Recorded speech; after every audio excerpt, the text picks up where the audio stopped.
Tối hôm đó vợ tôi về nhà rất muộn. Cô ấy đứng ở cửa khá lâu, như thể đang suy nghĩ điều gì đó.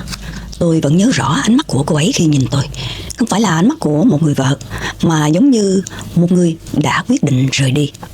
Rồi cô ấy nói một câu mà tôi nghĩ, nếu bạn là đàn ông, bạn sẽ hiểu cảm giác của tôi lúc đó. Cô ấy nói, em nghĩ chúng ta nên tạm thời sống riêng. Nhưng điều khiến tôi chết lặng không phải là câu nói đó, mà là người đàn ông đang đứng ngoài xe chờ cô ấy. Người đó chính là sếp của vợ tôi. Tôi tên là Sơn, tôi sống ở Seattle, bang Washington, Mỹ. Nếu nhìn từ bên ngoài, cuộc sống của tôi khá bình thường. Một căn nhà nhỏ, một công việc ổn định và một cuộc hôn nhân mà tôi từng nghĩ là rất vững chắc. Vợ tôi tên là Trang, chúng tôi gặp nhau cách đây gần 7 năm. Không phải trong một hoàn cảnh đặc biệt gì, chỉ là một buổi tiệc sinh nhật của một người bạn chung. Trang lúc đó không phải là kiểu phụ nữ khiến mọi người chú ý ngay lập tức, nhưng cô ấy có một điểm mà tôi rất thích. Cô ấy nói chuyện rất thông minh.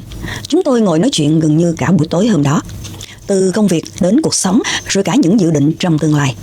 Lúc đó tôi đã nghĩ, người phụ nữ này chắc chắn sẽ đi rất xa trong sự nghiệp. Và đúng là như vậy. Sau khi kết hôn, Trang bắt đầu làm việc trong một công ty startup về marketing. Ban đầu cô ấy chỉ là một nhân viên bình thường, nhưng Trang làm việc rất chăm chỉ. Nhiều đêm tôi thức dậy lúc 2 giờ sáng, vẫn thấy cô ấy ngồi trước laptop. Có một lần tôi nói là, em không cần phải làm việc nhiều như vậy đâu. Trang chỉ cười. Cô ấy nói, ở Mỹ nếu không cố gắng thì sẽ bị bỏ lại phía sau. Tôi hiểu điều đó, vì vậy tôi luôn ủng hộ cô ấy. Nếu Trang phải làm việc muộn thì tôi sẽ nấu ăn. Nếu cô ấy bận dự án thì tôi sẽ dọn dẹp nhà. Bạn bè tôi đôi khi còn trêu đùa là, Sơn, ông giống nội trợ hơn là chồng. Nhưng tôi không thấy vấn đề gì với điều đó. Tôi luôn nghĩ một cuộc hôn nhân tốt là khi hai người giúp nhau tiến lên. Và lúc đó tôi thực sự tin rằng chúng tôi là một đội. Thời gian trôi qua khá nhanh. 3 năm sau khi kết hôn, Trang bắt đầu được giao nhiều dự án lớn hơn. Sếp của cô ấy lúc đó là một người tên Ryan. Ryan là một trong những người sáng lập công ty, khoảng ngoài 40 tuổi, rất giỏi kinh doanh. Trang thường nhắc đến Ryan trong các câu chuyện về công việc. Ban đầu chỉ là những câu đại loại như Ryan rất khó tính, hoặc là hôm nay Ryan khen ý tưởng của em. Tôi nghe vậy cũng chỉ mỉm cười.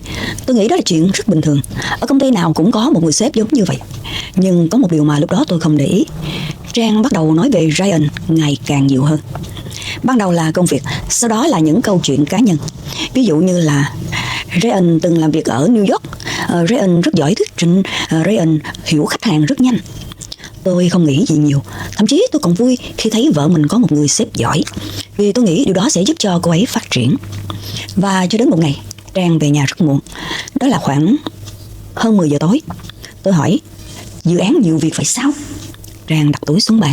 Cô ấy nói, Ryan muốn em tham gia một dự án lớn của công ty.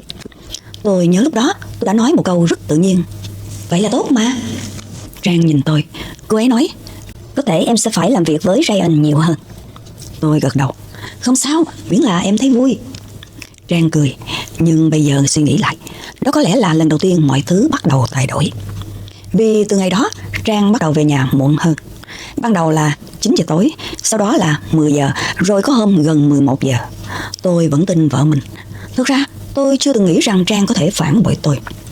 Cho đến một buổi tối, tôi vô tình nhìn thấy một điều mà lúc đó tôi chỉ nghĩ là trùng hợp.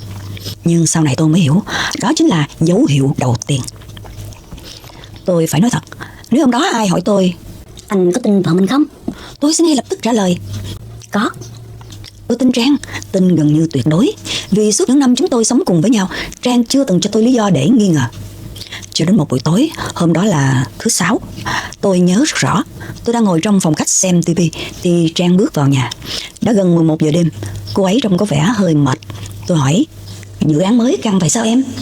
Trang gật đầu. Cô ấy nói, dạo này em phải làm việc trực tiếp với Ryan nhiều hơn. Ryan là người đồng sáng lập công ty, cũng là người trực tiếp quản lý Trang. Tôi đứng dậy rót nước cho cô ấy. Tôi nói, cố gắng giữ sức khỏe nha. Trang cười. Nhưng nụ cười hôm đó tôi không biết phải nói sao. Nó giống như một nụ cười không hoàn toàn dành cho tôi. Có thể bạn nghĩ là tôi đang suy diễn. Thật ra lúc đó tôi cũng nghĩ như vậy. Tôi tự nói với mình là chắc mình suy nghĩ nhiều quá.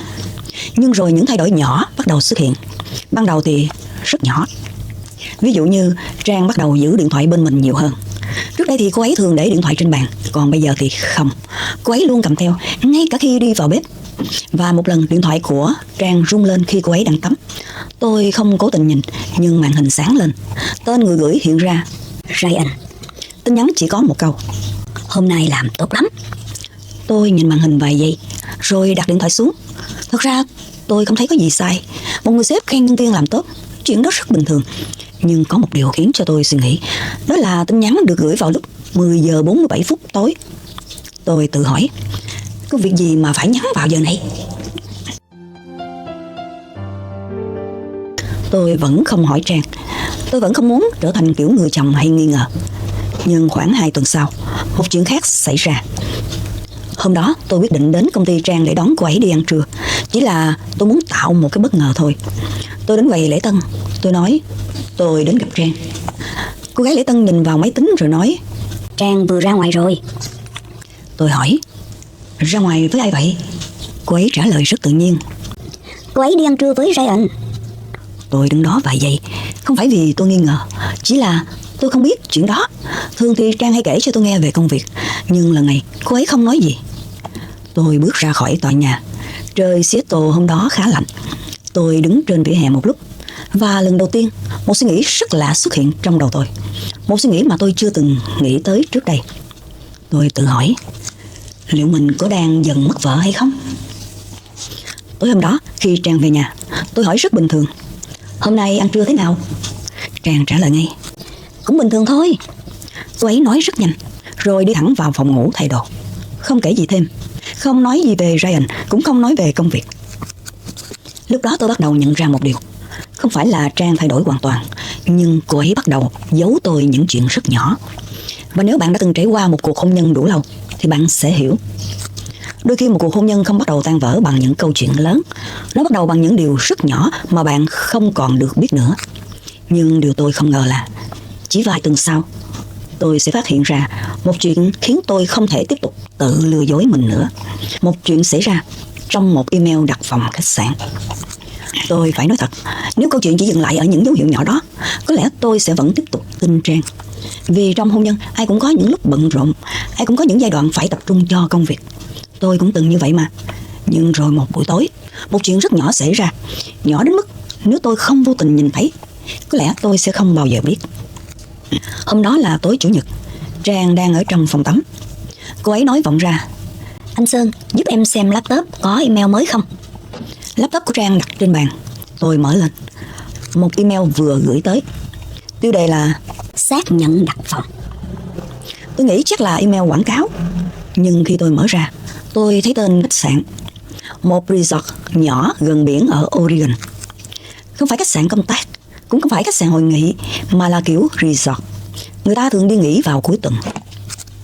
Tôi nhìn xuống phần thông tin đặt phòng. Tên khách là Ryan Miller. Nhưng điều khiến tôi dừng lại vài giây là dòng bên dưới: số lượng khách 2 người. 2 người. Tôi đóng laptop lại. Tim tôi đập hơi nhanh, và tôi tự nói với mình: chắc chỉ là email nhầm lẫn thôi. Đúng, có thể chỉ là nhầm. Nhưng trong đầu của tôi bắt đầu xuất hiện rất nhiều câu hỏi. Tại sao email này lại gửi vào tài khoản của Trang? Và tại sao người đặt phòng lại là Ryan? Lúc đó Trang bước ra phòng tắm. Cô ấy nhìn tôi: có email gì không anh? Tôi do dự vài giây rồi nói: có một email đặt phòng khách sạn. Trang đứng im. Chỉ một giây thôi, nhưng tôi nhận ra đó là một giây rất lạ. Sau đó cô ấy nói: chắc là Ryan đặt cho chuyến công tác tuần sau. Cô ấy nói rất nhanh, nhanh hơn bình thường. Tôi hỏi: công tác ở Oregon à? Trang gật đầu: có một hội thảo marketing. Tôi không hỏi thêm, vì tôi nhận ra có một điều trong ánh mắt Trang mà tôi chưa từng thấy trước đây. Đó là sự né tránh. Đêm hôm đó chúng tôi đi ngủ như bình thường. Trang ngủ rất nhanh, nhưng tôi thì không. Tôi nằm nhìn trần nhà, và trong đầu tôi cứ lặp đi lặp lại một câu hỏi: có phải rằng mình đang nghĩ quá nhiều hay không? Tôi không muốn trở thành kiểu người chồng kiểm soát. Tôi cũng không muốn kiểm tra điện thoại của vợ. Tôi cũng không muốn biến cuộc hôn nhân của mình thành một cuộc điều tra. Nhưng có một sự thật mà tôi phải thừa nhận. Lần đầu tiên sau nhiều năm, tôi bắt đầu nghi ngờ vợ của mình. 3 ngày sau đó, Trang nói với tôi một chuyện. Cô ấy nói: Cuối tuần này em phải đi Oregon. Tôi gật đầu. Dự hội thảo hả? Trang nói. Ừ. Tôi hỏi, đi mấy ngày? Cô ấy trả lời, 2 ngày. Tôi cố giữ giọng bình thường. Tôi nói, Ryan cũng đi đúng không? Trang nhìn tôi chỉ một giây, rồi cô ấy gật đầu. Ừ, anh ấy cũng đi. Tối hôm đó Trang bắt đầu chuẩn bị đồ. Một chiếc vali nhỏ, 2 bộ váy, một đôi giày cao gót và một chiếc váy mà tôi chưa từng thấy trước đây. Tôi đứng ở cửa phòng nhìn. Tôi hỏi, đi hội thảo mà mặc đẹp như vậy sao? Trang cười. Cô ấy nói, Ở Mỹ, networking cũng quan trọng mà. Tôi gật đầu. Nhưng trong lòng tôi lúc đó có một cảm giác rất khó tả. Không phải giận, cũng không phải tức, mà là một cảm giác giống như một điều gì đó đang trượt khỏi tay mình.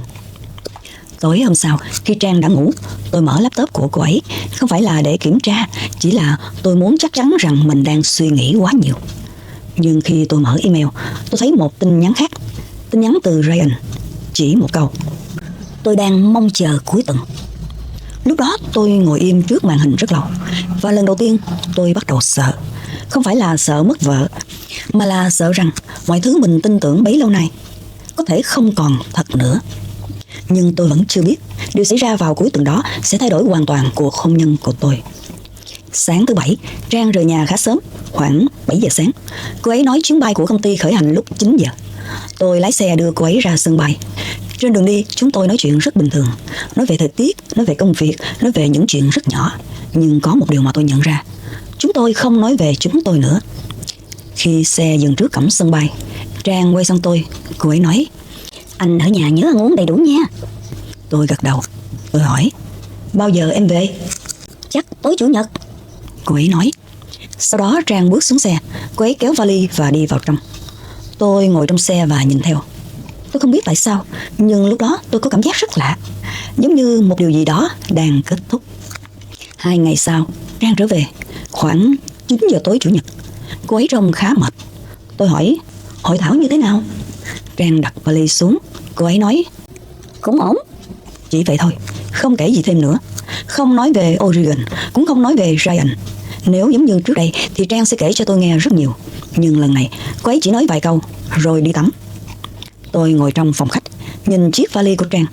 Tôi không biết tại sao, nhưng tôi cảm thấy có điều gì đó không đúng. Không phải vì tôi thấy bằng chứng, mà vì Trang không còn giống như người vợ mà tôi từng quen nữa. Khi cô ấy đi tắm thì điện thoại của Trang rung lên. Tôi nhìn màn hình. Tên hiện lên, Ryan. Tôi không mở tin nhắn. Tôi chỉ nhìn. Tin nhắn hiện ra một phần, chỉ vài chữ thôi, nhưng đủ để tôi hiểu. Tin nhắn viết, Cuối tuần thật hoàn hảo. Tôi đặt điện thoại xuống. Tôi ngồi im trên ghế rất lâu. Tôi không biết cảm giác lúc đó là gì. Có thể có chuyện gì đó vừa xảy ra. Khi Trang bước ra khỏi phòng tắm, tôi vẫn ngồi đó. Tôi nhìn cô ấy. Tôi hỏi một câu rất đơn giản. Cuối tuần ở Oregon vui không? Trang đứng im. Cô ấy nhìn tôi. Tôi thấy trong mắt cô ấy một sự ngạc nhiên. Có lẽ cô ấy không nghĩ là tôi sẽ hỏi câu đó. Sau vài giây thì Trang nói, Cũng bình thường. Tôi gật đầu. Rồi tôi nói, Ryan nhắn tin cho em. Trang không nói gì, không giải thích, không phủ nhận. Chúng tôi chỉ đứng nhìn nhau khoảng vài giây. Nhưng tôi cảm giác như cả cuộc hôn nhân của chúng tôi đang đứng trong vài giây đó. Cuối cùng Trang thở dài. Cô ấy nói, Anh Sơn, có một số chuyện em nghĩ anh nên biết. Và đó là lúc tôi nhận ra, có thể cuộc hôn nhân của chúng tôi đã đi đến một nơi mà tôi chưa từng chuẩn bị để đối mặt. Khi Trang nói câu đó, không gian trong phòng khách trở nên rất yên tĩnh. Tôi không nói gì, chỉ nhìn cô ấy. Trang ngồi xuống ghế đối diện. Cô ấy cúi đầu một lúc, rồi nói chậm, Anh Sơn, em không biết phải bắt đầu từ đâu. Tôi nói, bắt đầu từ sự thật. Trang thở dài. Cô ấy nói, Ryan và em gần đây làm việc với nhau rất nhiều. Tôi gật đầu. Chuyện đó tôi biết. Nhưng Trang nói tiếp, Anh ấy hiểu em. câu nói đó khiến tôi hơi cười. Một nụ cười mà chính tôi cũng không biết tại sao lại xuất hiện. Tôi hỏi, anh ấy hiểu em hơn chồng em sao? Trang không trả lời ngay, nhưng sự im lặng của cô ấy đã là câu trả lời. Sau vài giây Trang nói, Em không cố ý để chuyện này xảy ra. Nhưng khi làm việc với Ryan, em cảm thấy mình được nhìn thấy. Tôi hỏi, còn anh thì sao? Anh không nhìn thấy em à? Trang nhìn tôi. Ánh mắt cô ấy không có sự giận dữ, cũng không có sự xấu hổ, chỉ là một sự mệt mỏi. Cô ấy nói: Anh quá an toàn. Câu nói đó tôi nghĩ rất nhiều người đàn ông đã từng nghe trong đời, nhưng khi nó xảy ra với mình, cảm giác rất khác. Trang nói tiếp: Anh luôn tốt với em, anh luôn ủng hộ em, nhưng em không còn cảm giác gì nữa. Tôi ngồi im lặng một lúc lâu, rồi tôi hỏi một câu: Cuối tuần ở Oregon, em và Ryan ở cùng nhau đúng không? Trang không phủ nhận, cô ấy chỉ gật đầu rất nhẹ. Lúc đó tôi nghĩ mình sẽ tức giận, hoặc là sẽ hét lên, hoặc sẽ nói một cái điều gì đó rất lớn. Nhưng không, tôi chỉ cảm thấy rất yên tĩnh, một sự yên tĩnh kỳ lạ. Tôi đứng dậy, đi ra cửa sổ. Ngoài trời Seattle đang mưa nhẹ. Tôi hỏi Trang một câu cuối cùng: Vậy bây giờ em muốn gì? Sau vài giây, Trang nói: Em nghĩ chúng ta nên sống riêng một thời gian. Em muốn suy nghĩ lại. Tôi quay lại nhìn cô ấy. Tôi hỏi: Em muốn suy nghĩ về cuộc hôn nhân của chúng ta, hay là về Ryan? Trang không trả lời, nhưng tôi hiểu. 2 ngày sau, Trang chuyển ra ngoài, một căn hộ nhỏ gần trung tâm thành phố. Cuộc hôn nhân của chúng tôi tạm thời dừng lại ở đó. Nhưng câu chuyện không kết thúc ngay lúc đó. Khoảng 3 tháng sau, tôi gặp một người từng làm cùng công ty với Trang. Trong lúc nói chuyện, Trang nói một câu khiến tôi bất ngờ. Anh ta nói: Ryan nổi tiếng trong công ty lắm. Tôi hỏi: Nổi tiếng vì chuyện gì? Anh ta cười, rồi nói: Anh chưa biết gì à? Ryan đã kết hôn rồi, và Trang không phải là người phụ nữ đầu tiên. Tôi đứng im vài giây. Không phải vì tôi vui, cũng không phải vì tôi hả hê. Chỉ là tôi cảm thấy cuộc đời đôi khi rất kỳ lạ. Một người có thể đánh đổi cả gia đình chỉ để nhận ra rằng mình chỉ là một phần trong câu chuyện của người khác. Đến bây giờ tôi vẫn chưa gặp lại Trang, nhưng gần đây tôi nghe nói cô ấy đã nghỉ việc ở công ty đó. Tôi không biết điều gì xảy ra sau đó. Tôi cũng không biết nếu một ngày Trang quay lại, tôi sẽ làm gì. Vì vậy hôm nay tôi muốn hỏi bạn một câu: nếu bạn là tôi, nếu người từng phản bội bạn một ngày nào đó quay lại và nói rằng cô ấy đã sai, bạn có cho cô ấy cơ hội thứ hai hay không? Hay là bạn sẽ chọn bước tiếp cuộc đời của mình? Tôi thật sự muốn nghe ý kiến của bạn. Hãy để lại bình luận bên dưới, vì đôi khi câu trả lời của người khác có thể giúp một người đàn ông hiểu rõ hơn về chính cuộc đời mình. Cảm ơn bạn đã ở lại. Chào bạn.